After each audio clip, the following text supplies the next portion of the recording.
এই মঞ্চে উপবিষ্ট বগুড়ার সম্মানিত মেয়র জনাব রেজাউল করিম বাদশা, মঞ্চে উপবিষ্ট জাতীয় নেতৃবৃন্দ, বিভিন্ন অঙ্গ সংগঠনের নেতৃবৃন্দ, ক্রীড়ামোদী দর্শকবৃন্দ, ভাই ও বোনেরা, আসসালামু আলাইকুম। আরাফাত রহমান কোকো স্মৃতি ফুটবল টুর্নামেন্ট আমরা শুরু করতে যাচ্ছি 10টি বিভাগে। আজকেই উদ্বোধনী খেলা। প্রথম খেলাটি বগুড়ায় যথাযোগ্যভাবেই দেওয়া হয়েছে। শহীদ রাষ্ট্রপতি জিয়াউর রহমানের স্মৃতি বিজড়িত বগুড়া আমাদের সকলেরই গর্ব, বাংলাদেশ জাতীয়তাবাদী দলের প্রাণকেন্দ্র।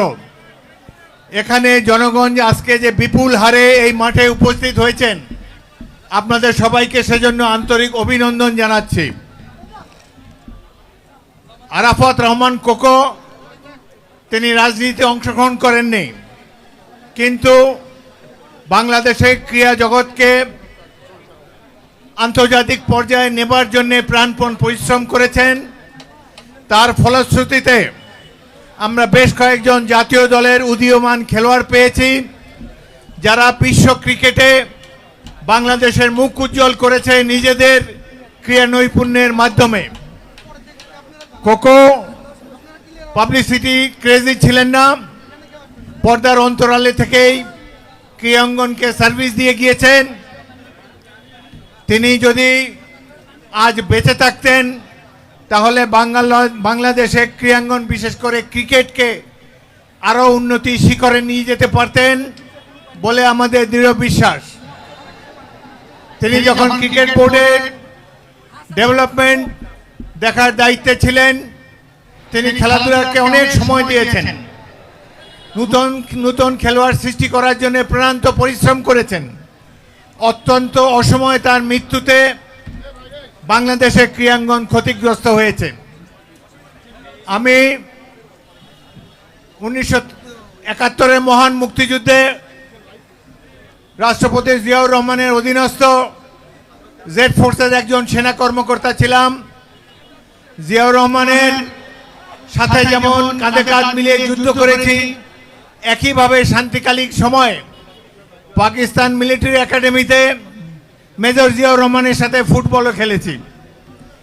তার সাথে সর্বশেষ ফুটবল খেলেছি 1977 সালের এপ্রিল মাসে ব্রাহ্মণবাড়িয়ায় সেনাবাহিনীর একটি টুর্নামেন্টে আমি এবং সেনাবাহিনী প্রধান জেনারেল জিয়াউর রহমান একই দলে ফুটবল খেলেছিলাম।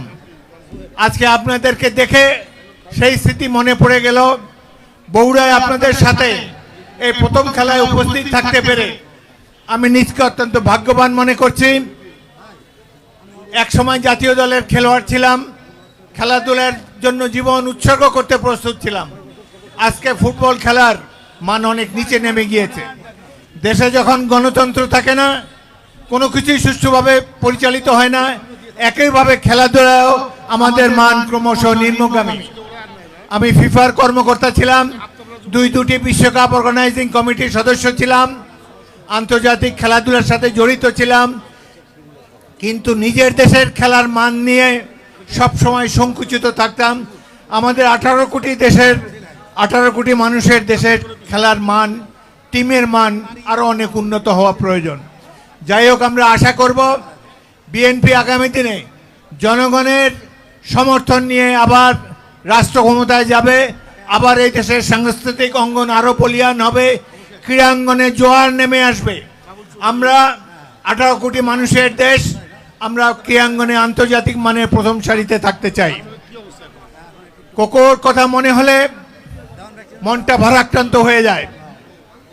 আমি জেনারেল জিয়াউর রহমানের প্রাইভেট সেক্রেটারি ছিলাম সেনা সদর দপ্তরে 1973 এবং 74 সালে। কোকোর বয়স ছিল তখন 4 বছর। জেনারেল জিয়ার বাসায় যখন যেতাম, গাড়ি দেখলেই দৌড়ে চলে আসতো গেটের কাছে। তাকে অনেক আদর করেছি। আবার অত্যন্ত দুঃখজনক পরিস্থিতিতে মালয়েশিয়ায় এই যুবকের করুণ মৃত্যু হয়।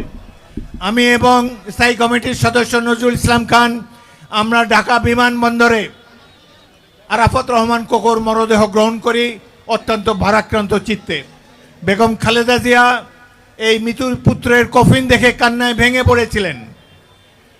আমরা অত্যন্ত দুঃখিত, এই সরকার কাউকে সম্মান দেয় না, তারা বেগম খালেদা জিয়াকে চিকিৎসা পর্যন্ত করতে দেয় না।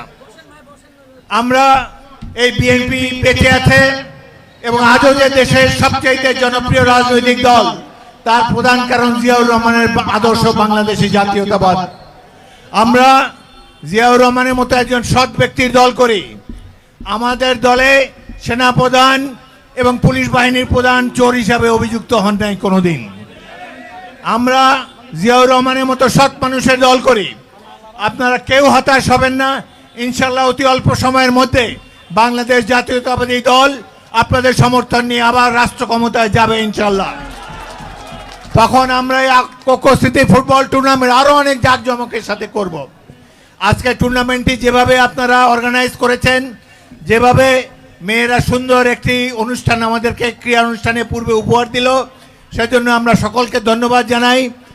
এই বগুড়া আমাদের সকলের গর্বের ধন, শহীদ রাষ্ট্রপতি জিয়াউর রহমান এবং তারেক রহমানের জেলা। এখানে আপনারা সবাই বিএনপির একনিষ্ঠ সৈনিক। আপনাদের মাঝে আসলে আমরা আবার আনন্দমুখর পরিবেশে ফিরে যাই। তো আজকের এই দিনে আপনাদের সবাইকে অভিনন্দন জানাই এবং আমি অত্যন্ত আনন্দের সাথে শহীদ কোকো স্মৃতি ফুটবল টুর্নামেন্টের শুভ উদ্বোধন ঘোষণা করছি। সবাইকে ধন্যবাদ।